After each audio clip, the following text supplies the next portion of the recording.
ഞാൻ ചെറിയ പ്രായത്തിൽ കേട്ട ഒരു കഥയാണ് ആദാമിൻ്റെ മകൻ അബുവിൻ്റേത്. ആദാമിൻ്റെ മകൻ അബുവിൻ്റെ കഥ നിങ്ങളും കേട്ട് കാണും. രാവിലെ എഴുന്നേറ്റാൽ വൈകി ഉറങ്ങുന്നതുവരെ ജനങ്ങളെ സഹായിച്ച് ജീവിച്ച ഒരാളായിരുന്നു ആദാമിൻ്റെ മകൻ അബു. വിശക്കുന്നവന് ഭക്ഷണം കൊടുക്കും, രോഗിയെ ആശുപത്രിയിലെത്തിക്കും, ഭാരം ചുമക്കുന്നവൻ്റെ ഭാരം പങ്കുവയ്ക്കും.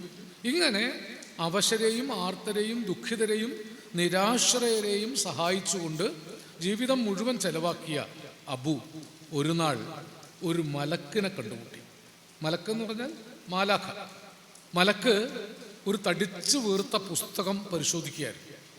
അപ്പോൾ മലക്കിനോട് അബു ചോദിച്ചു, ഇത് ഏത് പുസ്തകമാണ്? മലക്ക് പറഞ്ഞു, ഇത് പടച്ചവനെ, ദൈവത്തെ സ്നേഹിക്കുന്നവരുടെ പേരെഴുതി വെച്ച പുസ്തകമാണ്. ഇപ്പോൾ കോടാനുകോടി പേരുകളുണ്ട്, പടച്ചവനെ സ്നേഹിക്കുന്നവരുടെ പേരെഴുതി വെച്ച പുസ്തകം. അപ്പോൾ ഒരു കൗതുകത്തിന് അബു ചോദിച്ചു,